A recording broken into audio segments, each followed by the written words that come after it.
ನಮಸ್ಕಾರ ಸ್ನೇಹಿತರೆ, ಇತ್ತೀಚಿನ ವಿಡಿಯೋದಲ್ಲಿ ನಾವು ಮಾತನಾಡೋದು ರಾಜ್ಯವನ್ನೇ ಬೆಚ್ಚಿ ಬೀಳಿಸುವ ರೇಣುಕಾಸ್ವಾಮಿ ಕೊಲೆ ಪ್ರಕರಣದ ಬಗ್ಗೆ.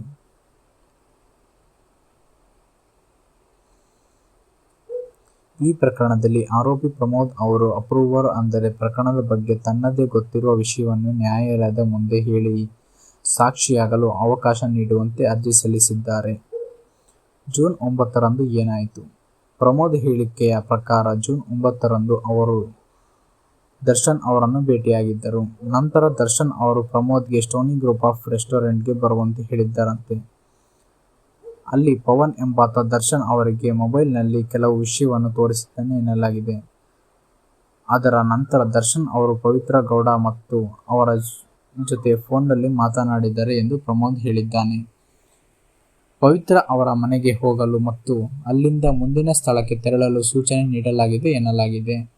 ನಂತರ ಪಡ್ಡಣಗೆರೆ ಶೆಡ್ಗೆ ಪ್ರಮೋದ್ ಹೇಳಿಕೆಯ ಪ್ರಕಾರ ನಂತರ ದರ್ಶನ್ ಮತ್ತು ಇತರರ ಪಟ್ಟಣಗೆರೆ ಶೆಡ್ಗೆ ತೆರಳಿದರು. ಅಲ್ಲಿ ರೇಣುಕಾಸ್ವಾಮಿ ಇದ್ದರು. ಅವರು ಅಲ್ಲಿ ಕರೆದುಕೊಂಡು ಬಂದಿರುವ ಬಗ್ಗೆ ದರ್ಶನ್ ಪ್ರಶ್ನಿಸಿದ್ದಾರೆ ಎನ್ನಲಾಗಿದೆ. ಪ್ರಕರಣದ ಹಿನ್ನೆಲೆಯಲ್ಲಿ ಪ್ರಕಾರ ರೇಣುಕಾಸ್ವಾಮಿ ಅವರು ಪವಿತ್ರ ಗೌಡ ಅವರಿಗೆ ಅಶ್ಲೀಲ ಸಂದೇಶವನ್ನು ಕಳುಹಿಸಿದ್ದರು ಎಂದು ಆರೋಪವಿತ್ತು. ಇದೇ ವಿಚಾರಕ್ಕೆ ಸಂಬಂಧಿಸಿದಂತೆ ದರ್ಶನ್ ಅವರು ರೇಣುಕಾಸ್ವಾಮಿಯನ್ನು ಪ್ರಶ್ನಿಸಿ ಹಲ್ಲೆ ಮಾಡಿದ್ದರು ಎಂದು ಪ್ರಮೋದ್ ಹೇಳಿದ್ದಾನೆ.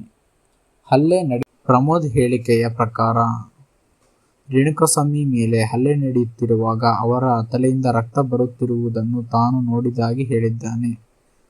ತಾನು ಹಲ್ಲೆ ಮಾಡಬೇಡಿ ಎಂದು ಮಧ್ಯೆ ಪ್ರಶ್ನಿಸಲು ಪ್ರಯತ್ನಿಸಿದ್ದಾನೆ ಎಂದು ಕೂಡ ಹೇಳಿದ್ದಾನೆ. ನಂತರ ಪವಿತ್ರ ಗೌಡ ಕೂಡ ಶೆಡ್ಗೆ ಬಂದಿದ್ದರು ಎನ್ನಲಾಗಿದೆ.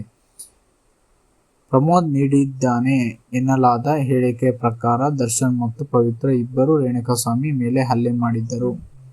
ಅಲ್ಲಿಯೂ ಮತ್ತೆ ನೆನಪಿಟ್ಟುಕೊಳ್ಳಬೇಕಾದದ್ದು, ಇವು ಪ್ರಮೋದ್ ಹೇಳಿಕೆಯಲ್ಲಿರೋ ಆರೋಪವನ್ನು ಅಂತಿಮ ನ್ಯಾಯಾಲಯ ತೀರ್ಪು ಅಲ್ಲ.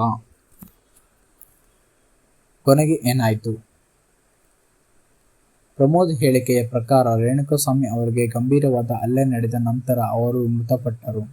ಅವರ ಸಾವಿನ ನಂತರ ಪ್ರಕರಣವನ್ನು ಮುಚ್ಚಿಹಾಕಲು ಪ್ರಯತ್ನಗಳು ನಡೆದವು ಎಂದು ತನಿಖೆಯಲ್ಲಿ ಆರೋಪಿಸಲಾಯಿತು. ಪ್ರಮೋದ್ ಅವರು ಹೇಳಿಕೆಯ ಪ್ರಕಾರದಲ್ಲಿ ಭಾಗಿಯಾಗಿದ್ದರೆಂದು ಹೇಳಲಾಗುತ್ತಿರುವ ಹಲವು ವ್ಯಕ್ತಿಗಳ ಹೆಸರು ಬರುತ್ತದೆ. ಈ ಕಾರಣಕ್ಕಾಗಿಯೇ ಪ್ರಮೋದ್ ಅಪ್ರೂವರ್ ಆಗಲು ಸಲ್ಲಿಸಿರುವ ಅರ್ಜಿ ಪ್ರಕರಣದಲ್ಲಿ ಮಹತ್ವ ಪಡೆದುಕೊಂಡಿದೆ.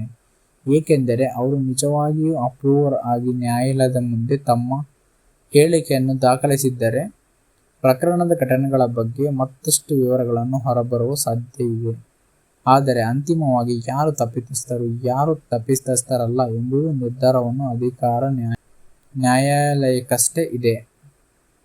ಹಾಗಾಗಿ ಸಾಮಾಜಿಕ ಜಾಲತಾಣದಲ್ಲಿ ಹರಿದಾಡುತ್ತಿರುವ ಮಾಹಿತಿಯನ್ನು ಅಂತಿಮ ಸತ್ಯ ಎಂದು ನಂಬದೆ ನ್ಯಾಯಾಲಯದ ತೀರ್ಪನ್ನು ಕಾಯುವುದು ಮುಖ್ಯ. ಈ ಪ್ರಕರಣದಲ್ಲಿ ಮುಂದಿನ ಬೆಳವಣಿಗೆ ಏನಾಗುತ್ತಿದೆ ಎನ್ನುವುದು ತಿಳಿದುಕೊಳ್ಳಲು ನಮ್ಮ ಚಾನೆಲ್ಗೆ ಸಬ್ಸ್ಕ್ರೈಬ್ ಮಾಡಿ. ವಿಡಿಯೋ ಇಷ್ಟವಾದರೆ ಲೈಕ್ ಮಾಡಿ, ನಿಮ್ಮ ಅಭಿಪ್ರಾಯವನ್ನು ಕಮೆಂಟ್ ಮಾಡಿ. ಧನ್ಯವಾದಗಳು.